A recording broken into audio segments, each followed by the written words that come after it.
Në një kohë me stres, pasiguri dhe lajme negative, si mund të forcojmë mendimin pozitiv dhe besimin tek Allahu?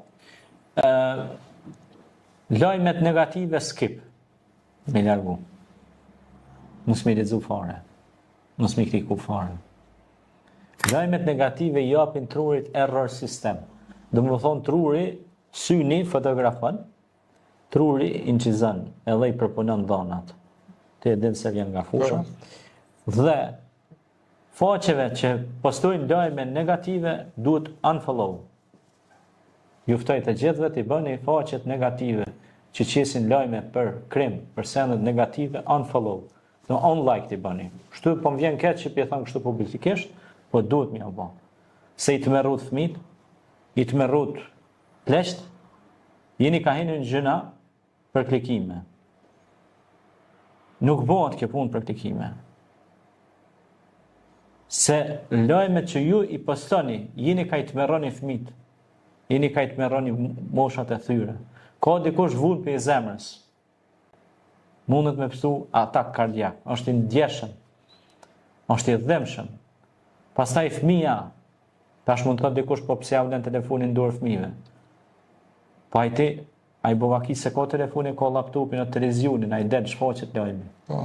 Ti e ka isha aty me njëherë kronike zezë, as nuk për shembull nuk e qet aty plus 18 me pazurë që i përgëzojnë popullin me ndihmu popullit, janë ma social, janë ma të dashtën.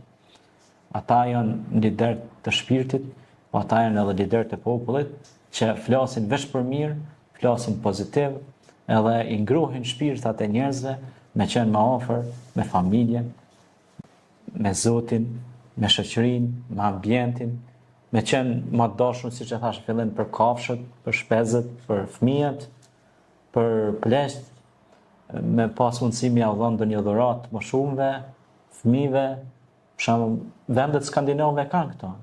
I japin dhurata shumë për fëmijët, për moshat e thyra, dhurojnë shumë dhurata, i afrojnë njerëzit, nuk i largojnë ata.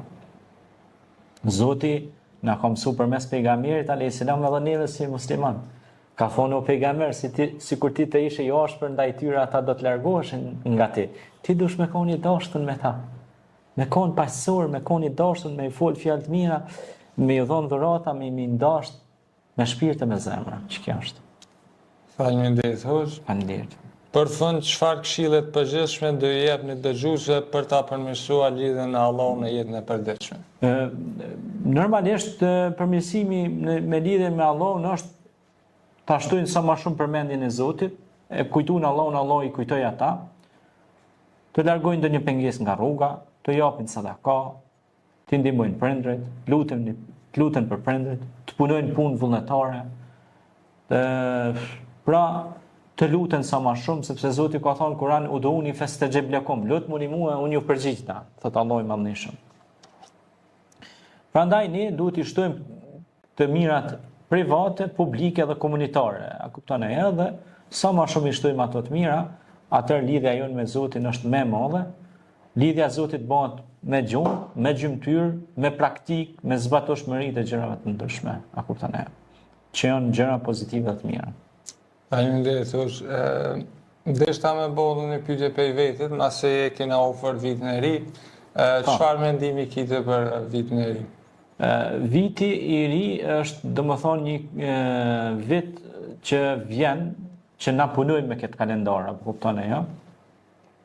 Ky është kalendari gregorian, ndryshe që në kohës së perandorisë romake është vendos ky kalendar gregorian që është kalendar quhet ndryshe kalendar diellor, kurse kalendari i muslimanëve është hënori, pra sipas hanës, që i kanë matë ato fazat, matjet të kurrave të lashtave kështu me radhë, kurse ne në Evropë po flas ku përfshihet Kosova, Shqipëria, shqiptarët në Iliri, Malëzie, kudo që jetojnë, na punojmë me kalendarin diellor, gjithku në administrat, në punë, në trafik, në gjithku ku jetojmë, komunikacion, gjithku, pra punohet me këtë kalendar. Tash, na respektojmë kalendarin islam, hënor, mirë po respektojmë dhe kalendarin diellor, sepse ne punojmë me këtë kalendar.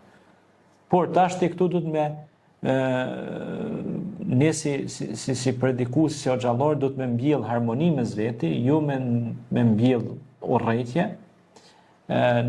Islami është fe e paqes, i afron njerëzit, nuk bën pra me paragjyku askën.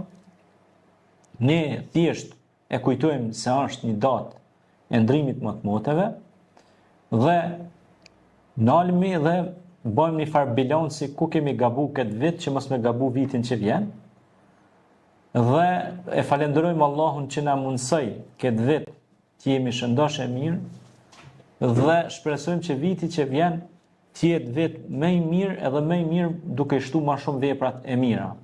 Mirë po, ne nuk adhurojmë askën përveç Zotit, ne adhurojmë vetëm Zotin. E të përkujtosh, do të thotë, datën historike nuk ka kur fart keqe këto, apo kupton? Sepse thjesht ti e ka kujton një datë që ka ndrën pe një kalendari në kalendar tjetër, thjesht ti e kujton një vit çka ke bë dhe pason me vitin tjetër çka do bësh vitin tjetër. A kupton e ja? Dhe kjo është këshilla ime që unë mendoj se ne kemi 100 punë tjera të nevojshme për të diskutuar në shoqërinë tonë, siç është fjala për shembull arsimi që është shumë dopt, që duhet shtu më shumë bibliotekat dhe librat. Kemi për shembull shumë gjëra të tjera që duhet të diskutojmë pa u kap për një vegz edhe me tregu rreth asaj vegze sabah akşam. Prandaj kjo ndrimi më të moteve është një kujtim që ne duhet ta kujtojmë që mos gabojmë por të ecim përpara me fjalën e Zotit dhe të punojmë vepra të mira siç na ka thënë Zoti në Kur'an. Kjo është mbi gjitha mirësia e gjithë kësaj. Faleminderit për përgjigjen. Kjo është e gjitha për sot. Faleminderit juve të shkuve që na keni dëgjuar dhe ju uroj një ditë të mbarë.